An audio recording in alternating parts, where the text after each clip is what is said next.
Hello my fashion lovers, I'm back with a new fashion video. So the 2025 Trend Up Awards was held last night and the dress code for the event was Black Excellence. The event, which celebrates content creators and media personalities, was held in Lagos and had a few of our content creators in attendance. Majority of them showed up in amazing looks, while a few of them had interesting interpretations of the theme. In today's video, let's see how they interpreted the theme and rate their looks on a scale of 1 to 10 and also crown the best and worst look.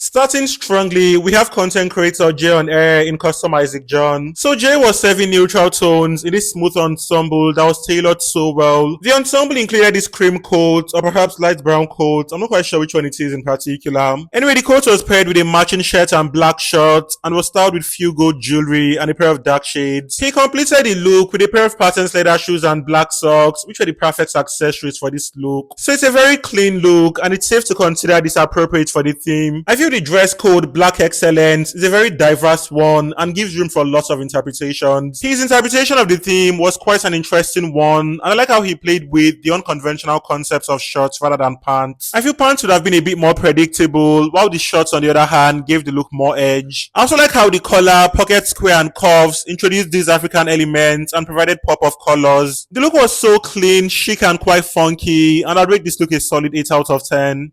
Next, we have co-creator Samuel Banks, keeping it quite simple but still very chic. So he had on this elegant two-piece set that was tailored with tweed and was styled by Jay Reason. The look was in this dark shade of green and was detailed with chunky silver buttons. The neckline and cuffs also featured beaded fringes that provided more pizzazz and also gave the look tiny bits of drama. He styled the look with a pair of diamond studs, tinted glasses, and a pair of black and white loafers. So I really like the entirety of this look and the sophistication the look oozed overall. I like the fact that the structure provided balance between simplicity and a striking silhouette. The sharply tailored jacket really complemented the flared pants and gave an appealing structure overall. I'm also obsessed with the choice of fabric used. I feel tweed is such a luxurious fabric and the chunky buttons tied the entire thing together. I also feel like the beaded fringes were the icing on the cake and made this look more high fashion coded. The entire look was such a solid slay and I really appreciate the simplicity. I'd rate this an 8.5 out of 10. Next, we have Diora serving old Hollywood glamour in Lee's feet. So she had on this sparkly black dress with a beaded neckline and straps. She paired the dress with this black silk shawl, a pair of strappy heels and a costume ring. She completed the look with a glowing makeup and this curly Marilyn Monroe inspired bob in platinum blonde. So I believe her interpretation of the theme was the all black color scheme, which I don't think was very interesting. I feel her look was quite predictable. I mean, it's a simple evening gown with old Hollywood elements. Anyway, I like the way the dress fits her like a glove and her glam was so bomb and went with the aesthetic she was going for. I also like what they did with the black pearls at the neckline and then her choice of styling. I feel one major thing I don't like here has to be the half-length lining because I've never been a fan of the idea. I wish the entire thing was lined or they should have gone for a fabric that was not see-through, and if they wanted something see-through then they should have created a naked illusion. Anyway, she was still a bombshell in this dress and really ate this look, so I rate this look a solid 7 out of 10. Next, we have famous photographer Edosa Ibo of Edos Artistry. So he gave us a very interesting interpretation of the theme in this look by Prince Nat Hero. The ensemble featured a black leather pant adorned with lots of unconventional accessories. He paired the look with his black coat and completed the look with his black cowboy hat. So I'm not quite sure, but I believe this look somehow paid homage to black rappers and pop stars. I also believe black rappers or black artists in general were part of the pioneers or popularizers of the term Black Excellence. I feel he was one of the few people who really took his time to come up with an interesting concept for the theme. The idea of coming as a black artist was quite an interesting one and I kind of like his interpretation as well. The loud jewelry, the hats and other accessories reflected the pop star concept but in a quite subtle way. The look could have been styled with a more voluminous fur coat and accessories to fully reflect the concept. Anyway, it's still an applaudable look and a very interesting take on the theme, so I'd rate this a solid 8 out of 10.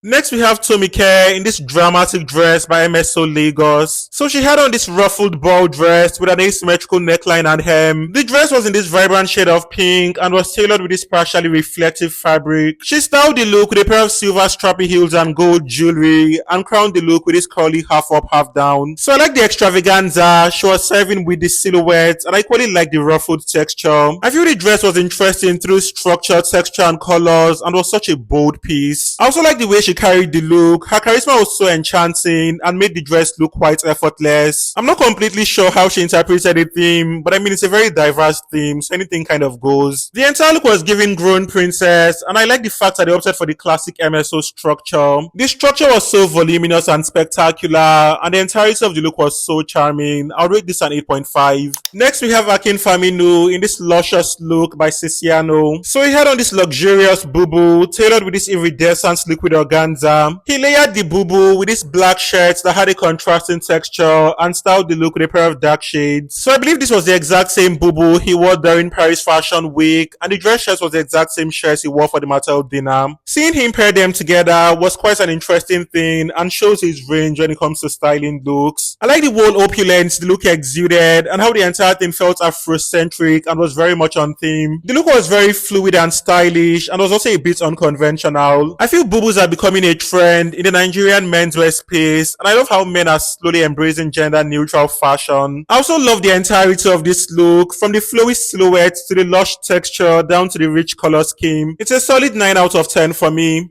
Next, we have famous BBN Style Liquorose. So she had on this sparkly plunging black dress with a deep neckline. The bustier of the dress was embellished with this 3D leaf-shaped stuff. She styled the look with a pair of drop earrings and crowned the look with this curly half up, half down. I feel her glam was the main character here, especially with the winged eye look and slick hair. I like what she did with the glam, and also like the fact that she styled the look with no neck piece. The gown had a very dramatic neckline that could have easily clashed with the neck piece. Speaking of the gown's neckline, I feel there's something off with the execution of the bustier. The embellished details are not properly aligned, and that kind of took away from the look. I wish they had tailored the bustier better, but aside that, every other thing kind of worked. It's a sleek dinner gown with an absolutely gorgeous glam, so I'd rate this look a solid 8.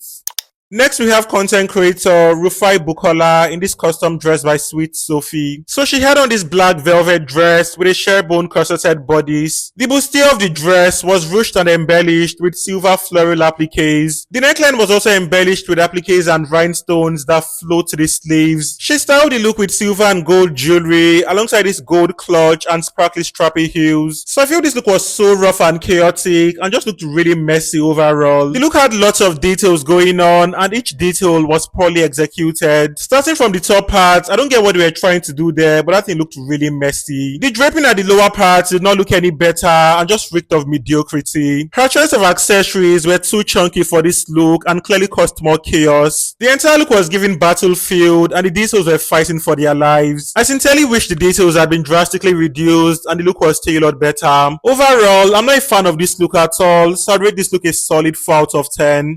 Next, we have Stanun in this two-piece set styled by Last Civic Trends. So he had on this kaftan shirt tailored with ashoke and was paired with a matching cargo pants. He styled the look with lengthy beaded neck pieces, a leather wristwatch, few costume rings, and beaded bracelets. He completed the look with a pair of black suede mules and crowned the look with this embellished filler. So the look was inspired by the Yoruba culture and was a contemporary take on the Yoruba traditional costume. I like what they did with the cargo pants as well as the fringed hem situation going on. It's a quite unique look and pays homage to the Yoruba culture but had a modern flair. I think my only issue with this look would be the fact that it was a bit too simple and needed some form of layering. There's something about the look that felt incomplete and needed more accessories to elevate the look, so I'd rate this look a solid 7. Next, we have content creator Kenzie in Rex Fashion Concept. So he had on this plain light green jacket paired with white leg pants. The collar and cuffs of the jacket were in a darker shade of green that complemented the pants. He styled the look with a pair of tinted glasses, diamond studs, a gold bangle, and gold rings. So firstly, I love the shade of green he opted for. It's such a vibrant shade and really worked for him. I also like the contrast going on as well as the minimal accessorizing of the look. Adding dainty jewelry really allowed the shirt to have its moment, and the gold complemented the green so well. The shirt also had a well-defined structure which complemented his body type. The entire look was quite effortless but still a standout ensemble, and he looked so chic overall. It's an elegant look and an 8.5 out of 10 for me.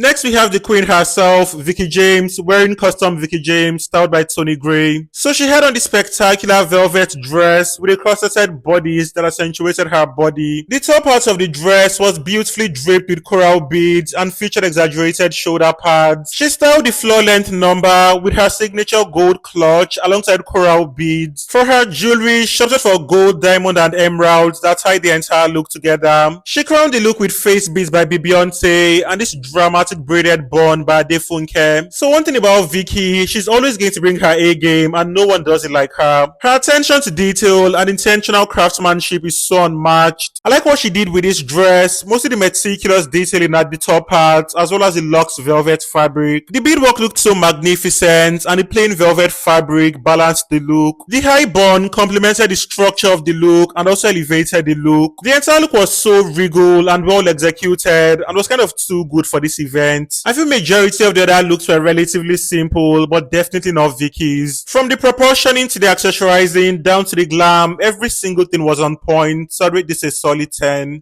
Next, we have the host, Kiki, in custom Atafo, styled by Maya Atafo. So she had on this cropped blazer, paired with a white dress shirt and a flamboyant skirt. She layered the look with a shiny corset and styled the look with a custom hat and bow tie. So I clearly see the vision and what they were trying to achieve, but I feel the execution was quite disappointing, mostly because it's Atafo. So I believe Atafo is the king of suiting and formal looks, and his looks are typically perfect, but not this one. The entire thing was very unflattering, and she did not body this look at all. Starting from the sleeves were clearly oversized and clearly looked badly tailored. Next, we have the corset, which I believe was supposed to create a snatched waistline and create a striking contrast between the waistline and skirt. Lastly, we have the skirt, which had a very unflattering ball structure and made the entire thing worse. I feel this look had really strong potentials, but execution was really mediocre. I also feel some other designers who typically create dramatic looks and costumes would have done a better job, not Atafo. Atafo is known for creating classics and not things like this, so I'm sure that's why we have this. Anyway, it's not the worst thing to exist, so I'd rate this look a solid 6 out of 10.